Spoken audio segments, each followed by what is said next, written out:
সাম্যের কবি, বিরহ বেদনার কবি, বিদ্রোহের কবি কাজী নজরুল ইসলামের ১২৬তম জন্মবার্ষিকী।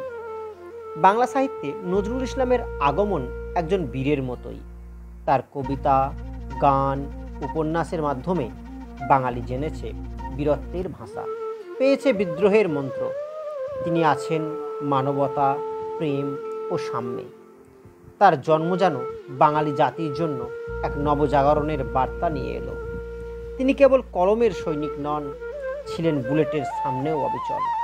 তার বিদ্রোহী কণ্ঠে ধ্বনিত হয়েছে, আমি চির বিদ্রোহী বীর, বিশ্ব ছাড়াইয়ে উঠিয়াছি আঁকা চির উন্নত শির। তিনি যখন কলম ধরেছেন, কলম তখন হয়ে উঠেছে তরবারি। আবার যখন বাঁশি বাজিয়েছেন, বাতাসে ভেসে এসেছে প্রেমের পবিত্র সুর। তাই একদিকে তার কলম গর্জে উঠে বলেছে, আমি ঝঞ্ঝার মতো উদ্দাম, আমি সমুদ্রের মতো উন্মত্ত। মিথ্যাবাদী কাজী নজরুল ইসলাম।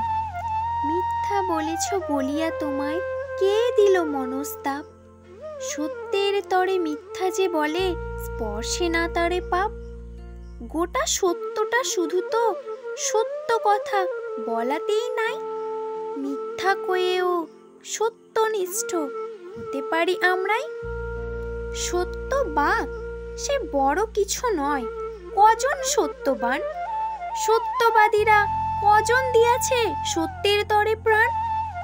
অন্তরে যারা যত বেশি ভীরু, যত বেশি দুর্বল, নীতিবিদ তারা তত বেশি করে সত্য কথন ছল।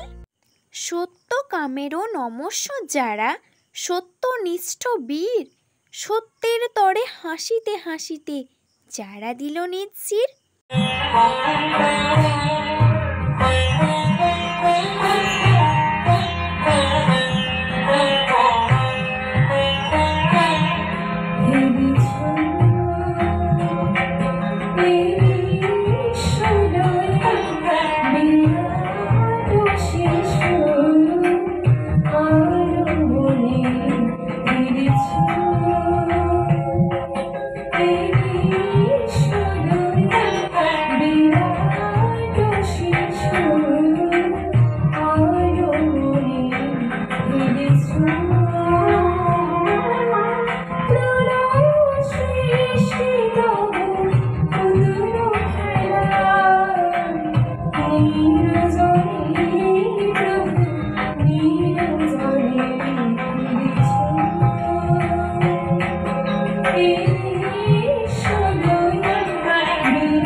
নমস্কার।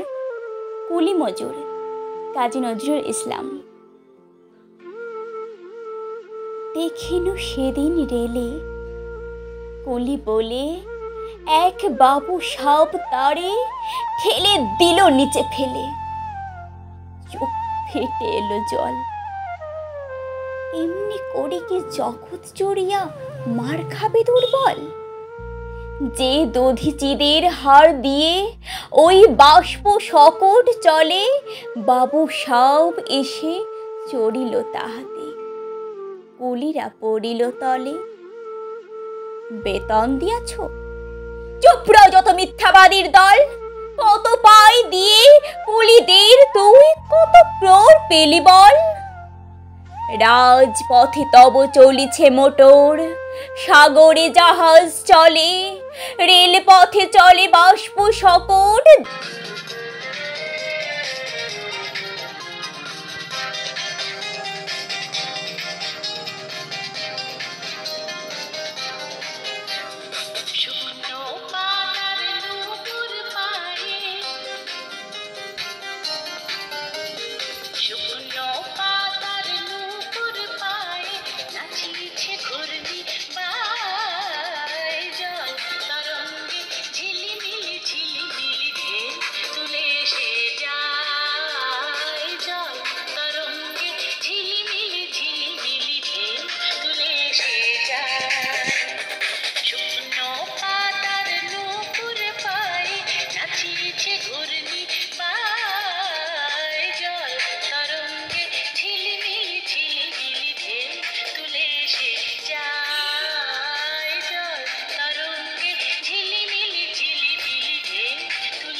শত দল